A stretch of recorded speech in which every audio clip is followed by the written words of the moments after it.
Force से लगातार विभिन्न पार्टियां प्रयास कर रही हैं कि एक देश एक चुनाव होना चाहिए।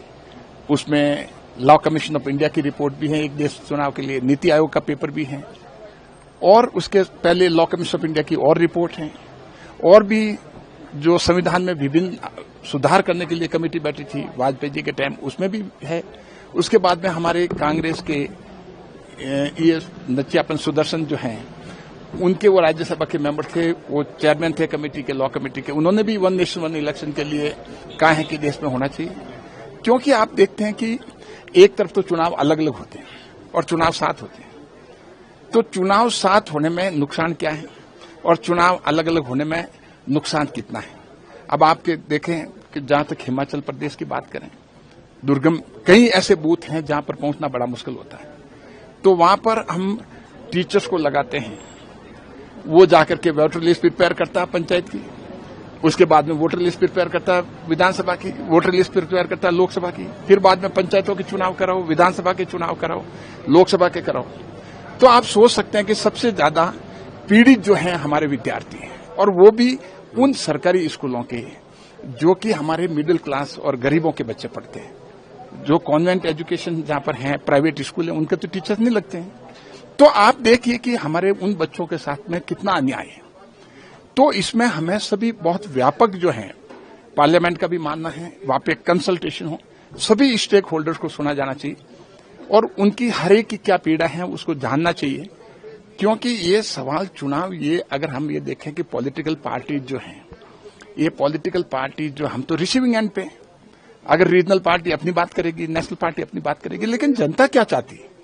तो हमारा अनुभव ये रहा, जहां पर भी गए सिविल सोसाइटी से सुना, चाहे पंजाब में जो, जबकि भारतीय जनता पार्टी की सरकार नहीं है, आपकी है, और कांग्रेस का बोलबाला दोनों का है, लेकिन वहां पर 100% सिविल सोसाइटी के लोग, चाहे वाइस चांसलर हो, चाहे हमारे पद्म भूषण ऐसे लोग जो थे, पद्म श्री वाले लोग थे, चाहे नेशनल अवार्डी, विभिन्न मतलब बहुत एमिनेंट लोग जो पंजाब, हरियाणा, चंडीगढ़ के, सबने एक ही आवाज में कहा कि हम बार बार दुखी हो जाते हैं। तो इसीलिए किसी को पूछो जो राजनीति से जुड़ा नहीं है, वो यही कहेगा कि एक साथ चुनाव होने चाहिए, अलग अलग चुनाव नहीं होने चाहिए। बहुत बड़ा फायदा। तो डेलिब्रेशन कर रही है कमेटी, देखो सभी पार्टी के लोग हैं इसमें, तो हम सब पार्टी के लोग हैं, कोई भी निर्णय लेंगे हम नेशनल इंटरेस्ट में लेंगे।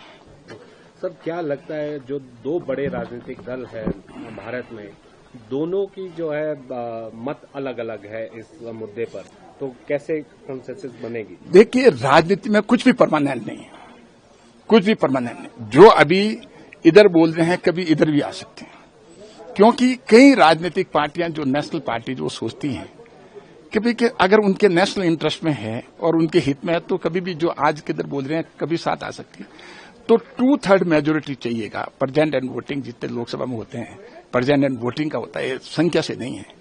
तो मेरा मानना है कि ये एक ऐसा विषय है कि सबके हित का है, और पूरा जनता में अगले 1-2 साल में ऐसा माहौल बन जाएगा पूरे देश में विद्यार्थियों का।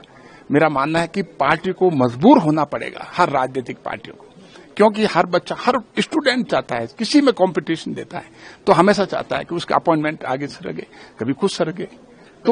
तो इसीलिए मैं चाह रहा हूं कि पूरे देश में माहौल ऐसा बन जाएगा अगले 2 सालों में कि कोई भी राजनीतिक पार्टी जो है उसका विरोध वन नेशन वन इलेक्शन का नहीं कर पाएगी। ये मैं आपको विश्वास दिलाता हूं। पर कई जगह ये मत निकल कर आ रहा है कि इसमें जब एक हवा चलती है तो पूरे देश में एक हवा चलेगी, जो क्षेत्रीय दल है उनका अस्तित्व खत्म हो जाएगा। देखिए, इसमें हमें हमारे वोटर को अंडर एस्टिमेट करने की जरूरत नहीं है। हमारे वोटर ने अप्रूव किया है, जहां 7 चुनाव हुए, नेशनल लेवल पे अलग पार्टी आई, स्टेट में अलग आई। चाहे अभी आपके सामने वो आंध्र प्रदेश का देख लो, हिमाचल में देख लो, दिल्ली में देख लो, बिल्कुल पार्लियामेंट की सारी सीटें बीजेपी की आई और पूरा का पूरा आप स्वीप कर गई। वोटर को अंडर एस्टिमेट मत करो, वोटर बहुत समझदार है। अगर हम वोटर को अंडर एस्टिमेट करते कोई पार्टी करती तो गलत फहमी में है। इसीलिए बाहर का दरवाजा कई बार क्या है कि वोटर क्या सोचता है, हम क्या सोचते हैं। हम ये सोचते हैं कि हम जो सोचते हैं वोटर सोचता है या स्टेक होल्डर सोच रहा है, वो बड़ी भारी भूल होती है। आप क्या सोचते हैं, मुझे ये पहचानना पड़ेगा कि जनता क्या सोच रही है, मैं क्या सोच रहा हूं वो इम्पोर्टेंट नहीं है। तो इसीलिए जो पॉलिटिकल पार्टी ये सोच ले कि जनता क्या चाहती है, इसीलिए हम चाहते हैं कि ये जनता की नब्ज क्या है, वो जो पॉलिटिकल पार्टी समझ जाएगी, अपना आप स्टैंड बदलेगी। क्योंकि ये डेमोक्रेसी जो है, विल ऑफ द पीपल है। अगर जहां पीपल की विल नहीं है जिसके साथ में, वो खत्म हो जाएगा, उसका बाहर का दरवाजा दिखा देंगे। तो इसीलिए इस मुद्दे पे मेरा मानना है कि जो पॉलिटिकल पार्टी जो अगर खिलाफत करेगी, क्योंकि अगर आम जनता ये चाहती है कि उनका इंटरेस्ट जो है वन नेशन वन इलेक्शन में है, और कोई पॉलिटिकल पार्टी खिलाफत करती है उसके लिए, अपने खुद के हित के लिए, तो उसको बाहर का दरवाजा भी जनता दिखाना जानती है।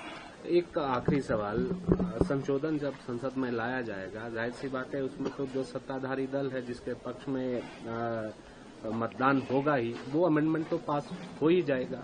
बिल्कुल हो। मेरा मानना है कि देखो, राजनीति में कोई परमानेंट स्थिरता नहीं होती है। सब अपने अपने समय को देख के, जनता की पल्स देख करके राजनीतिक पार्टी बदलती रहती है।